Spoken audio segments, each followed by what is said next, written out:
शुरू करते हैं अल्लाह के बाबरकत नाम से जो बड़ा मेहरबान और नहायत रहम वाला है। तमाम तारीफ़ें मेरे अल्लाह रब्बुल इज़्ज़त के लिए हैं। अस्सलाम वालेकुम लिसनर्स, मैं हूँ आप लोगों की host Naushin. Welcome to my channel horror stories official. I hope आप सब लोग खैरियत से होंगे, जहाँ होंगे खुश होंगे। आज आप लोगों के लिए मैं बहुत इंटरेस्टिंग हॉरर स्टोरीज़ लाई हूँ जिन्हें आप लोग बहुत पसंद करेंगे। आज की पहली खौफनाक कहानी वकास अहमद शेयर कर रहे हैं मैनचेस्टर से। वकास कहते हैं कि आज आपके साथ यूके में रहने वाली एक खातून जिनका नेम सारा था, उनकी ज़िंदगी में पेश आने वाली कहानी शेयर करना चाहता हूँ। सारा कहती हैं कि मेरा ताल्लुक़ एक ऐसी फैमिली से था जो एक बिज़नेस फैमिली थी। लाइक हम लोग काफ़ी ज़्यादा बिज़नेस में इन्वॉल्व थे। हम लोगों की फैमिली का हर फर्द किसी न किसी बिज़नेस में इन्वॉल्व था। इस लिहाज से हम लोग काफ़ी ज़्यादा वेल ऑफ फैमिली थे। हम लोगों को एक दफ़ा एक बिल्डिंग की ऑफ़र हुई। बर्मिंघम में एक बिल्डिंग थी जिसके 100 कमरे थे। उस बिल्डिंग की हमें ऑफ़र हुई और उसकी लोकेशन भी अच्छी खासी बताई गई। जब डीलर ने हमें ये बात बताई कि एक काफ़ी ज़्यादा रीज़नेबल और बड़ी अच्छी लोकेशन पर एक बिल्डिंग है फॉर सेल, अगर आप लोग बिज़नेस पर्पज़ के लिए उसको ख़रीदना चाहते हैं तो आप उसको विज़िट करें। मैंने और मेरे जब फैमिली में इस चीज़ का पता चला, मेरे हस्बैंड को, मेरे भाइयों को, हम लोगों ने डिस्कशन किया कि अगर हम लोग उस बिल्डिंग को परचेज़ करते हैं तो हम लोग उस बिल्डिंग पर एक होटल बना सकते हैं। इस तरह से हम लोगों का बिज़नेस और एक्सपेंड हो जाएगा। हमने उस डीलर से टाइम फ़िक्स किया और हम लोग उस बिल्डिंग, उस लोकेशन को विज़िट करने के लिए वहाँ पर चले गए। हम लोग जब वहाँ पर पहुँचे, वो बिल्डिंग बहुत बड़ी थी, काफ़ी ज़्यादा क्वाइट एरिया था। हम लोगों ने कहा कि ये काफ़ी सूटेबल जगह होगी हम लोगों के होटल के लिए। हमने उन्हें ये कहा कि हम लोग फ़िज़िकली इसको विज़िट करना चाहते हैं। हम लोग जब उस बिल्डिंग में गए, उस बिल्डिंग को विज़िट करना शुरू किया, बहुत बड़ी बिल्डिंग थी वो। इतने कमरे। मेरे हस्बैंड और भाई जो थे वो भी कुछ एरिया को एक्सप्लोर कर रहे थे और मैं भी एक जगह से होती हुई एक ऐसी जगह पर आई जहाँ पर काफ़ी ज़्यादा रूम भी थे। उनके आगे एक लॉबी सी थी, तो मैं भी वहीं पर खड़ी थी। तो एकदम से मुझे ऐसा महसूस हुआ जैसे मेरे पीछे से कोई गुजरा है। मुझे लगा कि शायद उन दोनों में से कोई होगा। उनको मुखातिब करते हुए जैसे मैं पीछे पलटी तो वहाँ पर कोई नहीं था, जबकि अभी मुझे फुट स्टेप्स महसूस हुए थे। इसी तरह से जब मैं देखती देखती थोड़ा सा आगे बढ़ी तो मैं क्या देखती हूँ, वहाँ पर एक बूढ़ा शख्स खड़ा था, लेकिन उसके कपड़े जो थे वो बहुत ज़्यादा अजीब से लग रहे थे। सफ़ेद कलर का लिबास था, काफ़ी बूढ़ा शख्स था और उसका गेटअप समहाउ ज़रा पुराने दौर का लग रहा था। वो वहाँ पर खड़ा होकर मुझे हाथ हिला रहा था, जैसे हम किसी को बाय का साइन देते हैं उस तरह से हम अपना हैंड वेव करते हैं, उस तरह से वो अपना हाथ हिला रहा था। और मुझे इस चीज़ की बिल्कुल भी समझ में नहीं आ रहा था। मैंने उनसे मुखातिब होना चाहा, मैं उनसे पूछना चाह रही थी कि आप कौन हैं। वो हाथ हिलाता हिलाता वो टर्न हुआ और उसने आगे चलना शुरू किया। तो मैं जैसे उसके पीछे जाने लगी, एकदम वो शख्स जैसे गायब सा हो गया। बहुत मुझे अजीब लगा कि वो आदमी कहाँ पर गया, अभी तो यहीं पर था। मुझे लगा जितनी बड़ी ये बिल्डिंग है, जितनी बड़ी ये जगह है, हो सकता है किसी कमरे में चला गया हो, कोई यहाँ का कोई केयर टेकर होगा, कोई शायद ऐसा कोई मामला हो। एनीवेज़ मैं उसी आदमी को ढूंढते ढूंढते थोड़ी और आगे निकल गई और मैं उसको आवाज़ें भी दे रही थी। यहाँ तक कि जब मैं आगे गई तो आगे काफ़ी ज़्यादा एक और बड़ा सिलसिला शुरू हो गया। वो भी कोई लॉबी थी बहुत बड़ी सी। तो वहाँ से मैं क्या देखती हूँ कि जैसे वो जो कमरे बने हुए थे, उन सभी कमरों के आसपास से उसी हुलिये के लेकिन सफ़ेद लिबास में पहने हुए कुछ लोग नमूदार होना शुरू हो गए। कोई इधर से निकल रहा था, कोई इधर से निकल रहा था। वो तादाद में काफ़ी थे। ये बहुत भयानक मंजर था और वो सब हाथ हिला रहे थे। अब ये क्या साइन था, क्या नहीं था, मैं बहुत डर गई। मैं फ़ौरन वहाँ से पीछे भागी। मैं थोड़ी सी डरी हुई थी, मुझे समझ में नहीं आ रहा था कि ये क्या है। मैं अभी इस पर अपनी कोई ओपिनियन नहीं देना चाह रही थी। मुझे घबराया हुआ देखकर मेरे हस्बैंड और भाई ने भी पूछा कि क्या हुआ है। मैंने उन्हें कहा कि नहीं कुछ नहीं, चले यहाँ से चलते हैं। हमने डीलर से ये कहा कि हम लोग आफ्टर डिस्कशन आपको बता देंगे। हम लोग घर वापस आ गए। उस चीज़ को लेकर मेरे दिमाग पर काफ़ी ज़्यादा बोझ था कि पहले एक आदमी का नज़र आना, उसके बाद नंबर ऑफ़ पीपल्स, वो कहाँ से आए, वो क्यों हाथ हिला रहे थे, आखिर ये सब माजरा क्या था। इस चीज़ ने मुझे बहुत डिस्टर्ब किया हुआ था। एक दिन गुजर गया, हम लोगों ने इस टॉपिक पर अभी कोई डिस्कशन नहीं की। उससे अगले दिन की बात है, मैं सोई तो मैंने ख्वाब में देखा मैं ख्वाब में क्या देखती हूँ, जैसे वही बिल्डिंग है और मैं उसी बिल्डिंग में गई हूँ। वो बिल्डिंग बहुत ज़्यादा भयानक लग रही है और वो बिल्कुल ब्लैक कलर की बिल्डिंग है और वहाँ पर वो वैसे ही सफ़ेद लिबास पहने बहुत से लोग हैं और वो बोलकर मुझे ये कह रहे हैं कि ये बिल्डिंग मत ख़रीदना। बेसिकली ये एक ग्रेवयार्ड था, इस ग्रेवयार्ड के ऊपर ये बिल्डिंग बनाई गई। अगर तुम यहाँ पर आओगे तो हम तुम्हें नुकसान देंगे, यहाँ पर मत आना। ये जैसे मैंने ख्वाब देखा, ये क्लियर आवाज़ें मैंने सुनी तो मेरी आँख खुल के मैं बहुत डरी हुई थी।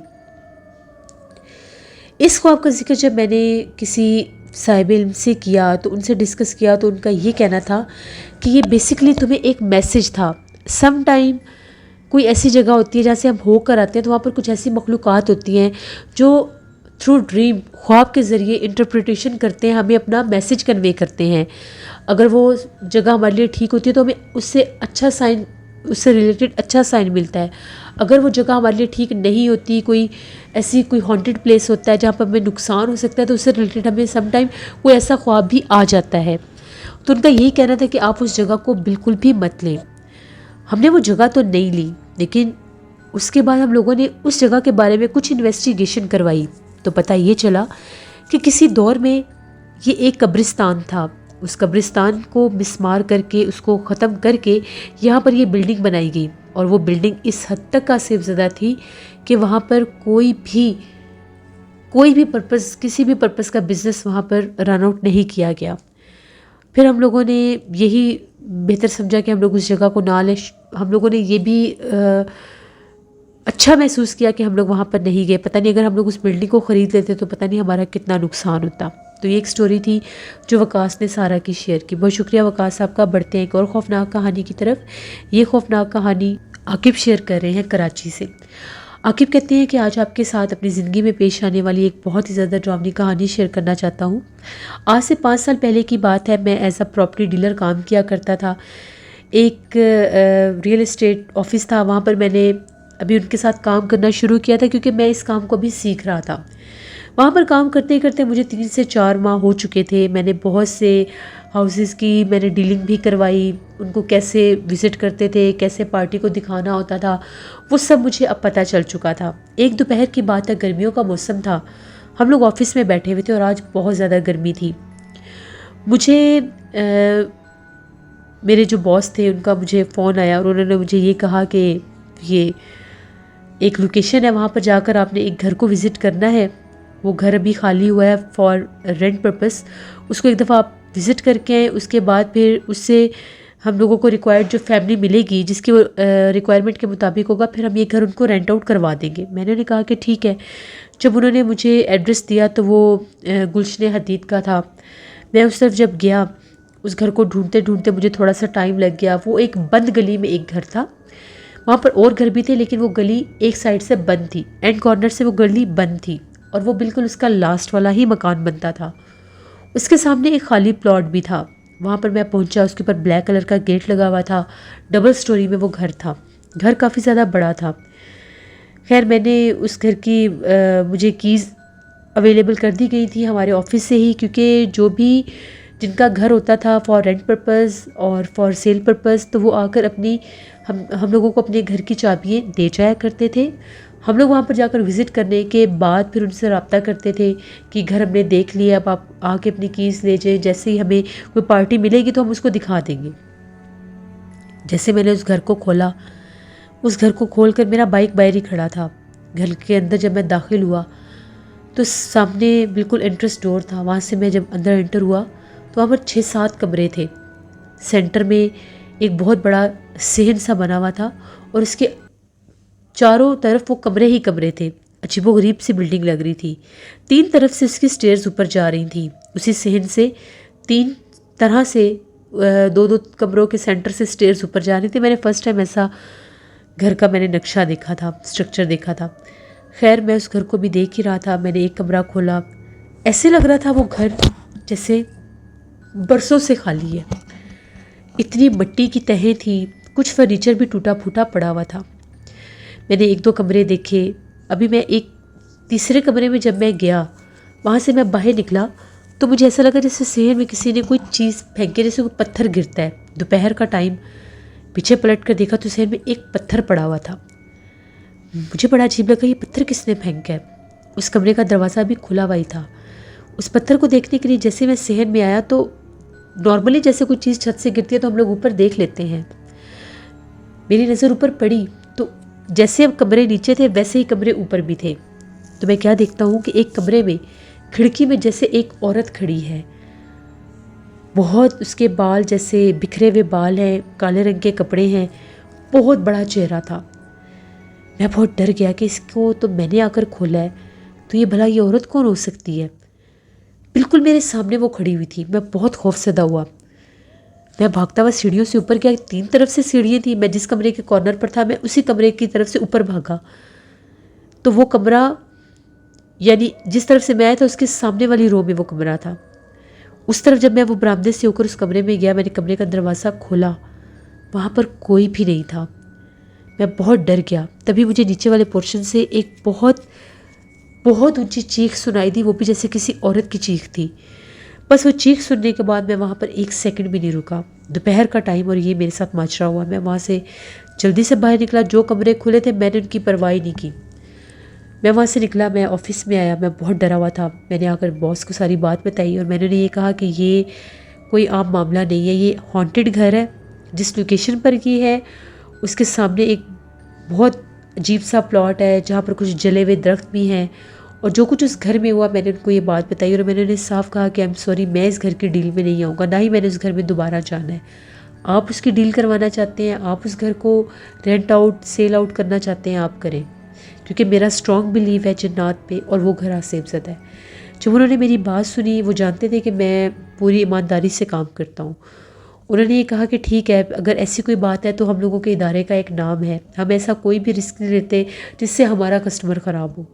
हम लोगों ने वो जो ऑनर था उसको सारी बात बता दी कि हम इस घर को रेंट आउट नहीं करवा सकते, आपने झूठ बोला है, ये घर तो हॉन्टेड घर है। आप कह रहे हैं 1 साल से खाली है, ये घर तो पिछले 10 साल से खाली पड़ा है। पहले तो वो बड़ा इनकार करने लगा, फिर वो मान गया।